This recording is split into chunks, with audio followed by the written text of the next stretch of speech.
So law of algebra में पहली theorem है थ्योरम 1,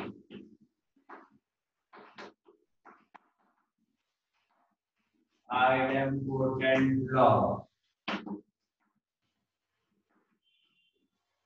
ये फर्स्ट थ्योरम है। ये क्या कहता है? ए यूनियन ए ही होगा। ये हमें प्रूव करना है। या A intersection A equal to A होता है, प्रूव करना है। ए यूनियन ए क्या होता है? ए होता है। और ए इंटरसेक्शन ए भी ए होता है, ये प्रूव करना है। यहाँ से स्टार्ट करो। लेट एक्स मानते हैं इसमें, इस साइड लेके।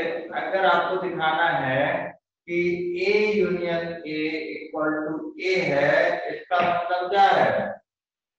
ए यूनियन ए से चलो आप। A union A equal to क्या होगा? X such that. इसमें कैसे एलिमेंट होंगे? एक्स कोई भी एलिमेंट होंगे, कैसे होंगे? X is belongs to A और x बिलोंग टू a। इसका ये मतलब हुआ ना भाई, आइदर इसमें होगा और इसमें होगा, ओ और है। ठीक है, इन दोनों में कहीं भी हो सकता है। इन दोनों में कहीं भी हो सकता है। ठीक, इसका मतलब क्या है? क्या लिखा है?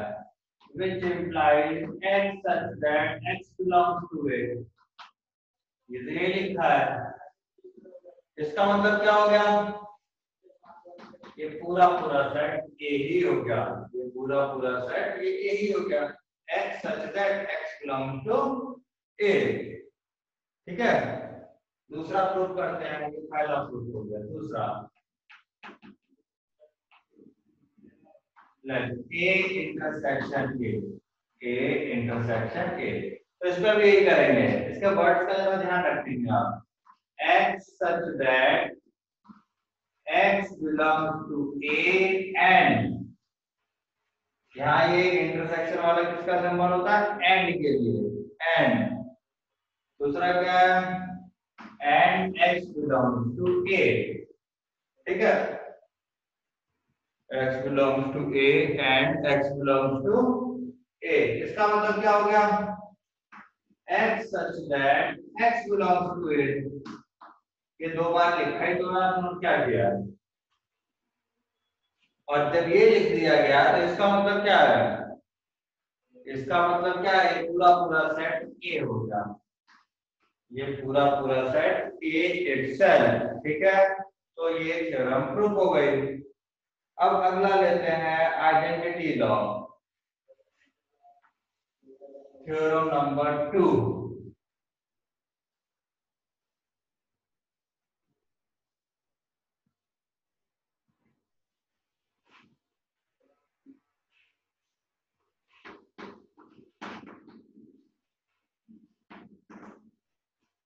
आइडेंटिटी लॉ ये क्या कहता है?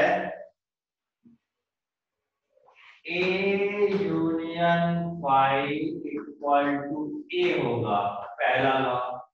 इसी का दूसरा क्या कहता है? A union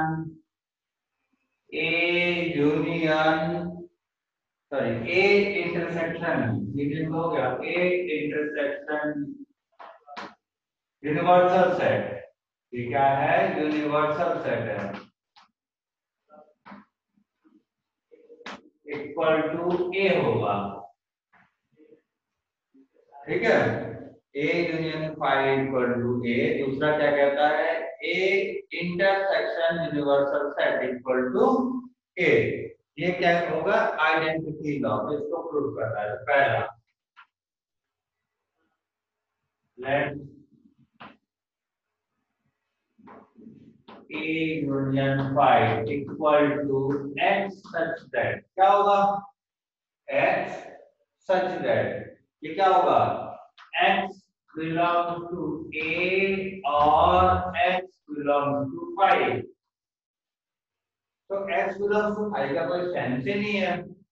x x belongs to phi तो खाली है, फाई खाली है, तो इसका कोई मतलब नहीं है। तो ये क्या हो गया, x such that x belongs to A. समझ में आया ना, एक्स बिलोंग्स टू फाई का कोई भी लेना देना नहीं है, कोई मतलब ही नहीं है ना, तो इसमें कोई एलिमेंट ही नहीं होता। ठीक, तो x बिलोंग्स टू ए हो गया, तो ये प्रूफ क्या हो जाएगा, ए हो जाएगा। समझ में आया। दूसरा वाला प्रूफ कर लेते हैं, ए इंटरसेक्शन यूनिवर्सल सेट। क्या है ये, यूनिवर्सल सेट ले लिया मैंने, तो इसमें लिखेंगे x such that x belongs to A और सॉरी इंटरसेक्शन है and x belongs to A and x belongs to universal set, है ना, x belongs to A and x belongs to universal set। ठीक है, तो इसका क्या सेंस बनता है, दोनों में होना चाहिए, यूनिवर्सल में भी और A में भी। तो इसका कॉमन क्या हुआ, A में होना चाहिए ना, यूनिवर्सल में अपना चला जाएगा। x belongs, इसका मतलब हो गया x belongs to A, भाई इसके पास भी होना चाहिए और यूनिवर्सल के पास भी होना चाहिए। तो अगर इसके पास है तो यूनिवर्सल के पास ऑलरेडी है, अगर यूनिवर्सल के पास है तो जरूरी नहीं कि A के पास हो। ये बहुत अच्छी तरह समझ लो, अगर यूनिवर्सल के पास है इसका मतलब ये नहीं कि A के पास है, लेकिन A के पास है इसका मतलब ये जरूर है कि यूनिवर्सल के पास। तो इसका मतलब x belongs to A हो गया, तो ये क्या हो गया, पूरा पूरा सेट A है, ये पूरा पूरा सेट A आ गया। ठीक है, अगला लेते हैं कॉम्यूटेटिव लॉ। थर्ड थ्योरम आएगी commutative law.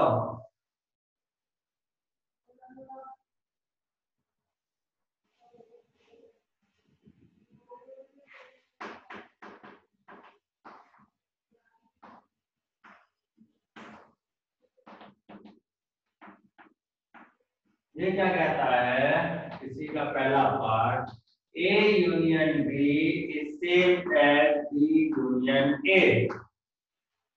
A union B is same as B union A। और दूसरा क्या कहता है, A intersection B is same as B intersection A। आपको नंबर से बड़े ऑब्वियस लगते हैं, नंबर से बड़े ही ऑब्वियस लगते हैं, ठीक है, लेकिन हमें वर्ड्स के साथ इसको प्रूव करना है। ठीक है, सेट थ्योरी में आपको वर्ड्स के साथ प्रूव करना है, तो ये वाला प्रूव करते हैं। पहला लेते हैं first proof, let A union B equal to x such that, x such that, कैसे होगा x such that, so this x will belong to A और x will belong to B। ठीक है, यहां तक ठीक। तो इसका मतलब क्या हो गया, x we can write x belongs to B और x belongs to A, क्या फर्क पड़ता है भाई, A में है या B में है। इस लाइन को मैंने कहा ये पहले है ये बाद में, कोई फर्क नहीं है, ठीक ना, वर्ड्स में इसका कोई फर्क नहीं पड़ता है। तो यहाँ पे क्या हो गया, which implies B union A हो गया, क्या हो गया, B यूनियन A। अब इंटरसेक्शन का देख लेते हैं, देखो यहीं पे थोड़ा सा आपको चेंज करके दिखाता हूँ इंटरसेक्शन का कैसे करेंगे। यहाँ पे इंटरसेक्शन आया, यहाँ खत्म होगा, ये गलत होगा, ये गड़बड़ होगा, और कोई चेंज नहीं। देखो अब क्या क्या होगा, A इंटरसेक्शन B है ना, तो ये A एंड B हो जाएगा, A एंड B हो जाएगा। तो आप ये भी लिख सकते हो x belongs to B and x belongs to A, ऐसे लिख सकते हैं हम। जब ये लिख लिया तो इसका मतलब क्या हो गया, this is B intersection A। तो ये भी आपने प्रूव कर लिया। ठीक है, फिर आपने ये भी प्रूव कर लिया। ठीक, अब अगला करते हैं एसोसिएटिव लॉ। एसोसिएटिव लॉ क्या कहता है वो? फोर्थ थ्योरम है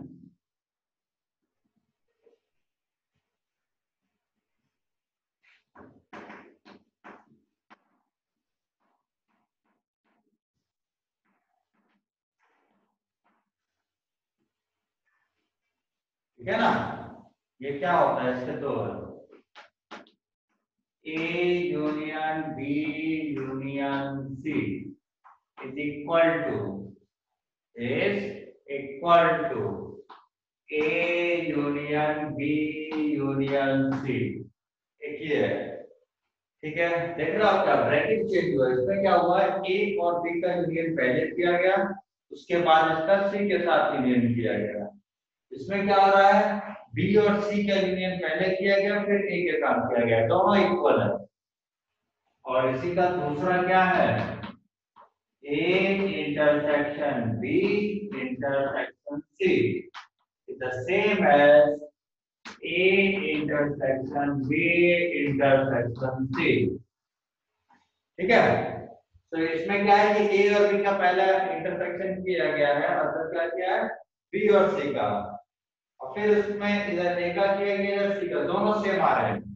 ठीक, देखो ग्रुपिंग अलग अलग है लेकिन आंसर दोनों के सेम आ रहे हैं, तो इसको हम लोग प्रूव करने जा रहे हैं। ठीक है, इसी को हम लोग प्रूव करने जा रहे हैं। तो एक तरीके से प्रूफ अभी आप देख रहे थे, कल एक चीज बताई थी आपको, क्या चीज बताई थी, एक A इक्वल टू बी लाना है। अगर A और B इक्वल है, अगर आपको ये प्रूव करना है, सेकंड मेथड है, A और B इक्वल प्रूव करना है, तो इसका मतलब क्या है, ये इसका सबसेट है, ये इसका सबसेट है, मतलब A is subset of B and B is subset of A। अगर ये आप ले आए, इसका मतलब ये है, समझ में आया। A इक्वल टू B का मतलब क्या होता है, A is subset of B and B is subset of A, then A equal to B। ठीक है, इस तरीके से भी हम प्रूव कर सकते हैं, लेकिन ये थोड़ा लेंथी प्रूफ है, वन साइड मैं करूंगा, वन साइड आपके लिए छोड़ दूंगा। ठीक है, पहला वाला प्रूफ करते हैं, पहला वाला प्रूफ करते हैं। सो इसका प्रूफ, ठीक, सो ये दोनों सेट इक्वल लाना है, तो वी नीड टू प्रूव ये दोनों सेट इक्वल लाना है, right. So need to prove, we need to prove, क्या प्रूव करना है, A union B union C is subset of A union B union C and A union B union C is subset of A union B union C। ये हमें prove करना है, ये दोनों prove करने हैं, तभी ये दोनों क्या होंगे, इक्वल होंगे। ठीक है ना, तभी ये दोनों क्या होंगे, इक्वल होंगे। ठीक, तो पहला वाला करते हैं पहले। ये कैसे करेंगे कि कोई भी एलिमेंट हम इधर से उठाएंगे, इधर से हम कोई भी एलिमेंट लेंगे, अगर वो इस सेट में पहुंच गया, हो गया प्रूफ। अगर हम कोई भी एलिमेंट लेफ्ट साइड से लेते हैं और बात करते करते वो कहां पहुंचा देते हैं, राइट साइड में, है तो ये प्रूफ। समझ में आया। तो let A union B union C equal to X such that क्या होगा, X का होगा भाई, X will belongs to A union B और x will belongs to C, x will belongs to C। ठीक है, ये बात सीधे सीधे समझ में आ जाती है। अब इसका मतलब क्या होता है भाई, इसका मतलब ये होगा ना कि इसका मतलब क्या है, x belongs to A और x belongs to B। आ गया, और ये आगे है आपके और x belongs to C। समझ में आ गया। हमें क्या करना है, ध्यान देते हुए कि B यूनियन C में पहुंचाना है, तो इन दोनों और को हम एक साथ कर सकते हैं, इन दोनों को एक साथ कर सकते हैं। तो क्या लिख सकते हैं अपन, as such that x belongs to A और x belongs to B union C, ये लिख सकते हैं, ये हम लिख सकते हैं। थोड़ा सा हटाता हूं मैं, इसका मतलब क्या हो गया, A union B union C is equal to, यहां से क्या आया, x such that x belongs to A union B union C, ये आ गया। सो अब देखो, इधर से आपने एलिमेंट उठाया था, कहां पहुंच गया, इधर पहुंच गया। आपने इधर से कोई एलिमेंट उठाया था ना भाई, ठीक, आपने इधर से कोई एलिमेंट उठाया था और कहां पहुंच गया, इस साइड पहुंच गया, थोड़ी सी एडजस्टमेंट करते हुए, है ना। So which implied this is A union B union C।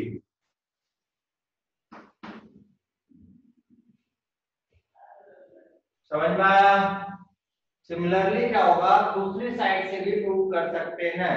इसका कोई भी एलिमेंट आपने इधर पहुंचा दिया, आपने इसका कोई भी एलिमेंट इधर पहुंचा दिया, सर यहाँ ब्रैकेट लगेगा।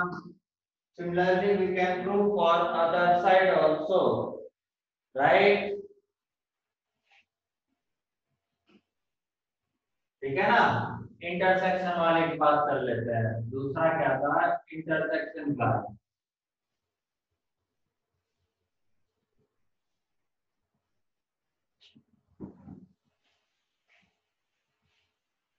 इंटरसेक्शन में क्या है, A intersection B intersection C is equal to A intersection B intersection C।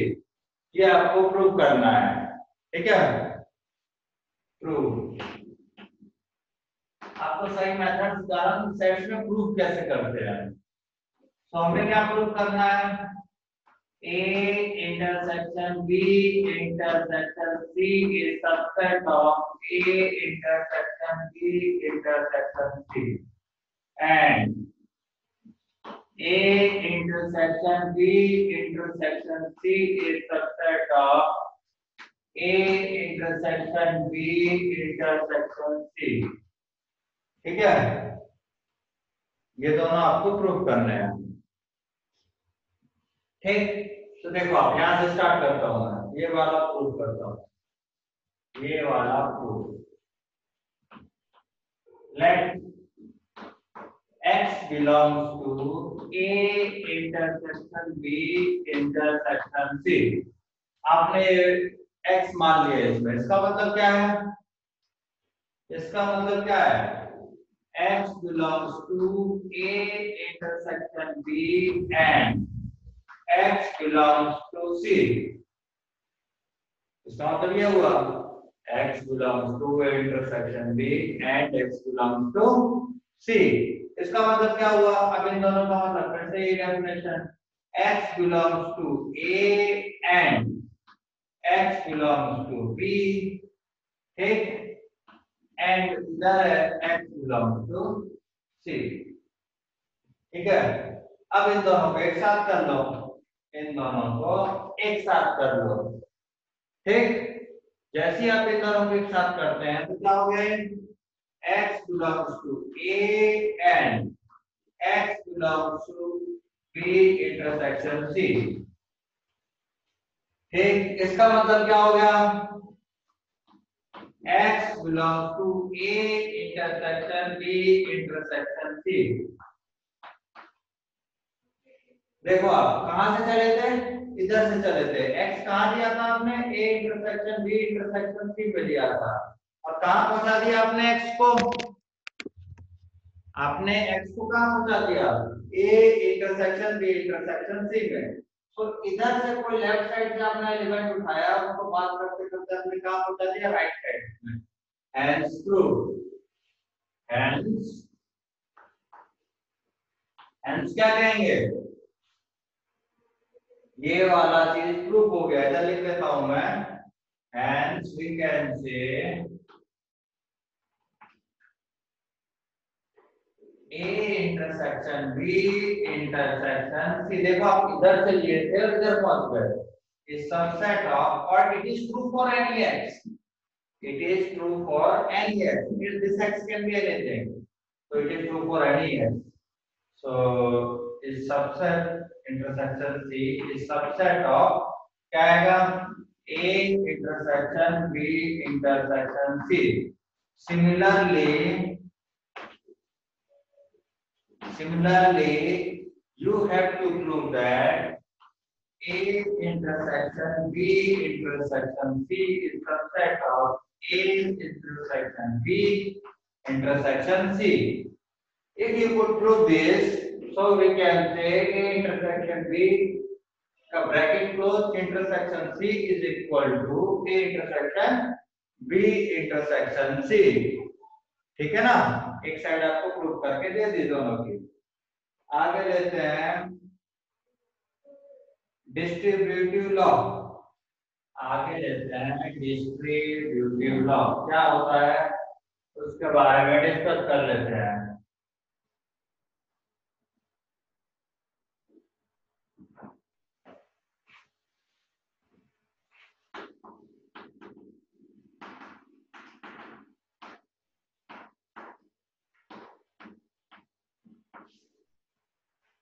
ये क्या होता है डिस्ट्रीब्यूटिव लॉ,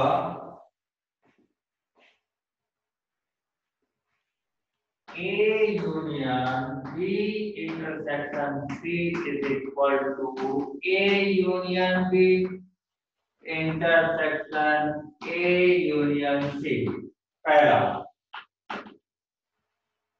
ठीक है। और दूसरा भी करेंगे, पहले इसको प्रूव कर लेते हैं, पहले इसको प्रूव करेंगे। A यूनियन B इंटरसेक्शन क्या होता है, A यूनियन C, ठीक है। इसको प्रूव कैसे करेंगे, वही है दो side, so we have to prove क्या प्रूव करना है भाई, A union B intersection C is subset of ये सारा A union B intersection A union C, and second part prove करना है A union B intersection A union C is subset of A union B intersection C, ठीक है ना, ये हमें prove करना है। तो क्या करें भाई, इसका पहले वाला प्रूव करते हैं, इसको प्रूव करते हैं। Let x belongs to A union B intersection C।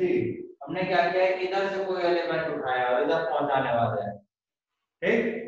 तो इसका मतलब क्या हुआ, x belongs to A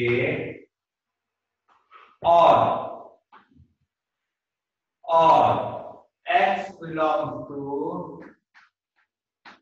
B intersection C, ये हुआ, इसका मतलब ये हुआ, राइट। इसका मतलब क्या है, फिर से लिखेंगे अपन, x बिलोंग्स टू A और क्या आएगा, x belongs to B and x belongs to C, ये आएगा। बी इंटरसेक्शन सी का मतलब क्या हुआ, इधर बी में होगा या सी में होगा। अब ये अंदर जाएगा ब्रैकेट तो क्या होगा, x बिलोंग्स टू ए और x belongs to B and x belongs to A और x belongs to C। ठीक है, तो क्या हो गया, इसके बाद मैं लाइन इधर लिखता हूं मैं, ये हो गया which implies x belongs to A union B, A union B and A union C, A union C।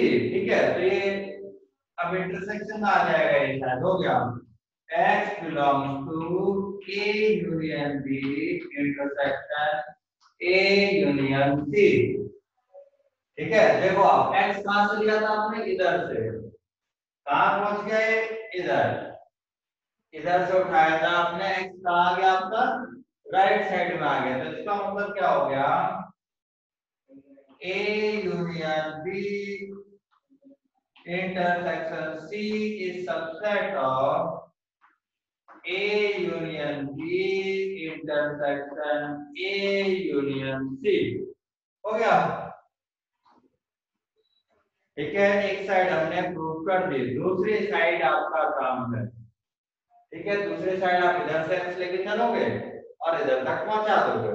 Hence we have proved this first law।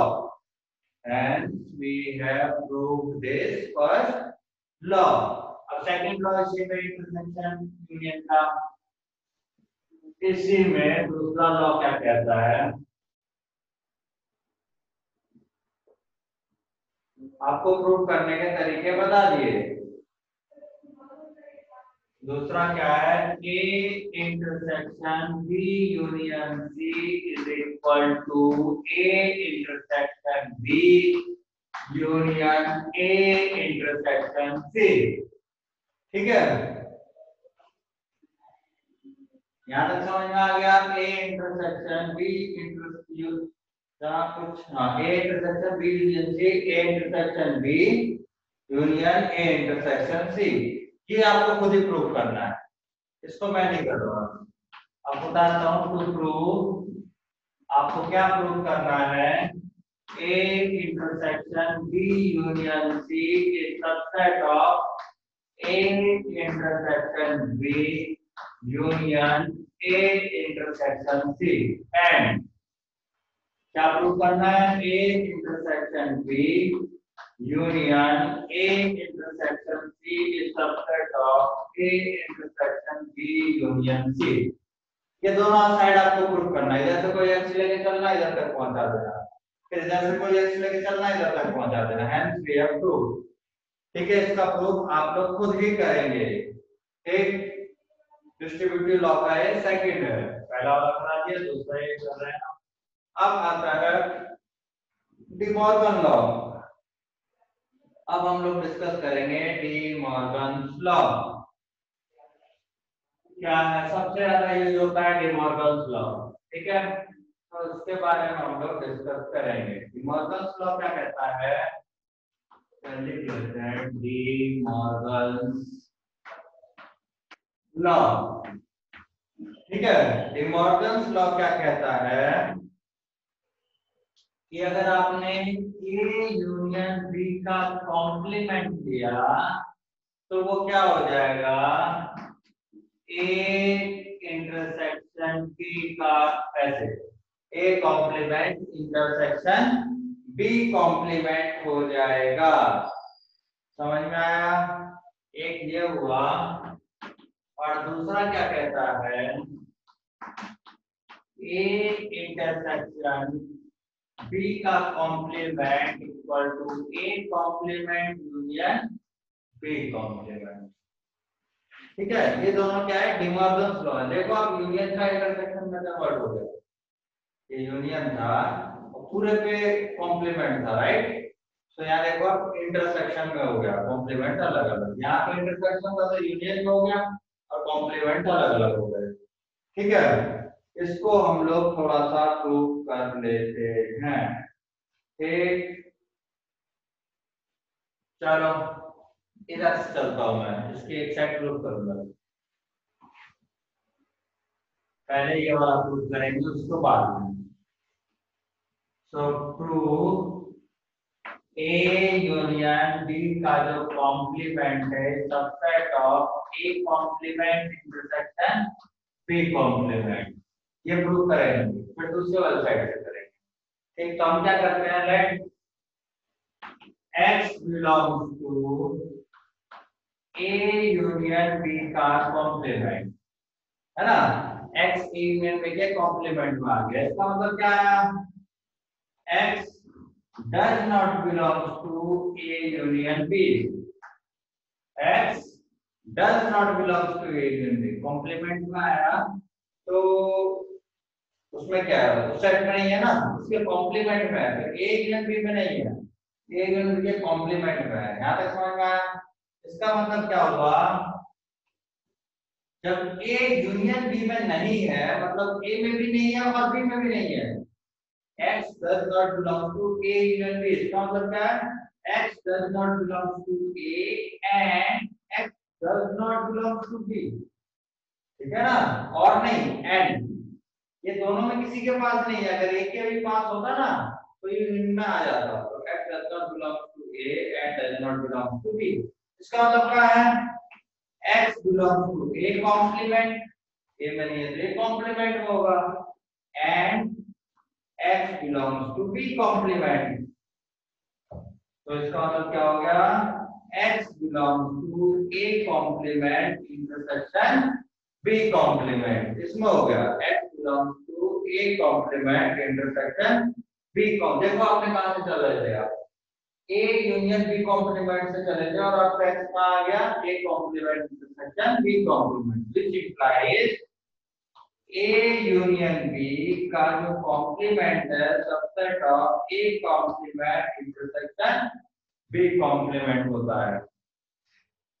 समझ में आया, यहां तक कोई दिक्कत नहीं। हम दूसरी साइड से करना था, अब हम चलो दूसरी साइड पे इसकी कर देता हूं मैं, इसकी मैं दूसरी साइड पे कर देता हूं, लेकिन वो फुल प्रूफ आप ही करोगे। ठीक ना, ये वाला प्रूफ आप करोगे, इसको नोट डाउन करके हटा दो आप। ठीक, इसी को मैं कर रहा हूं आगे वाला प्रूफ, और ये प्रूव योरसेल्फ, प्रूव योरसेल्फ। ठीक है, इसके दूसरे साइड क्या होगी भाई, इधर से चलते हैं, इसका इधर चलते हैं। Now we need to prove क्या, A complement intersection B complement is subset of A union B का complement। ठीक है, ये हमें प्रूव करना है। क्या करेंगे, late X belongs to A complement intersection B complement। इसका मतलब क्या होगा, X belongs to A complement and X belongs to B complement। इसका मतलब ये हुआ, समझ में आया। इसका मतलब क्या हुआ, X does not belong to A, X does not belong to A and X does not belong to B। X A में भी नहीं है और B में भी नहीं है, तो X does not belong to A union B। अगर A B दोनों में नहीं है तो A union B में भी नहीं हो सकता। ठीक, इसका मतलब कहाँ है, X belong to A union B का कॉम्प्लीमेंट में है, आ गया X का, आ गया A union B के कॉम्प्लीमेंट का। आपने X यहाँ करा था, hence A complement intersection B complement is subset of A union B का complement। तो ये भी आ गया और इधर ये आ गया, तो इन दोनों से मिला के हमारा प्रूफ हो गया। ठीक, इन दोनों को मिला के हमारा प्रूफ डन। ठीक है, ये हो गया डिमॉर्गन्स लॉ। ये हमारा हो गया कौन सा, डिमॉर्गन्स लॉ।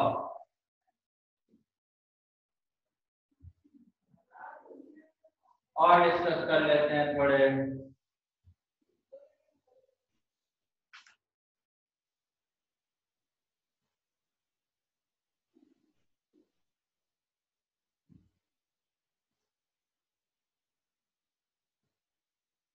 अब एक क्वेश्चन कर रहे हैं जरा, एक क्वेश्चन करा जाता है, if A belongs to N, if A belongs to N, N क्या है हमारा, नेचुरल नंबर, कोई भी नेचुरल नंबर है, such that A N equal to,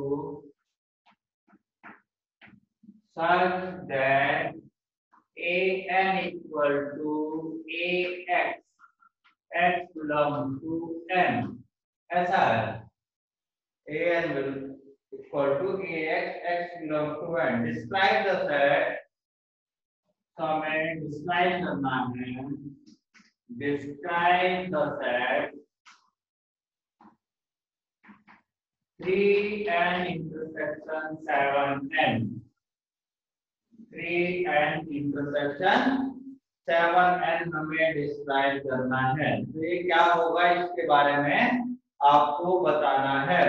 तो क्या होगा, 3n क्या होगा, तो सोचो 3n इक्वल टू क्या हो जाएगा, 3x, such that x belongs to n, यहां से 3n यहां से लिखा, ठीक है ना, एक ही जगह पे लिखा है, कोई भी नंबर x क्या नेचुरल नंबर, तो नेचुरल नंबर 1 2 3 रखेंगे तो क्या आएगा, 3 6 9 12 15 21 24 सो ऑन, ये आ जाएगा। 7n का मतलब क्या हुआ, ये हो गया 7x, such that x belongs to n, ये हो जाएगा। तो इसका मतलब क्या हो गया, x क्या है, n 7, उसके बाद क्या आएगा 14, उसके बाद क्या आएगा 21, उसके बाद क्या आएगा, तो ऑन चलता जाएगा, है ना। यहाँ कर लेते हैं,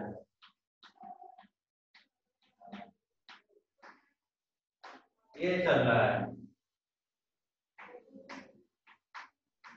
तो ऐसा चल रहा है ना। सो 3n इंटरसेक्शन 7n क्या आएगा, 3n इंटरसेक्शन 7n क्या आएगा, देखो दोनों कॉमन एलिमेंट, कॉमन एलिमेंट क्या है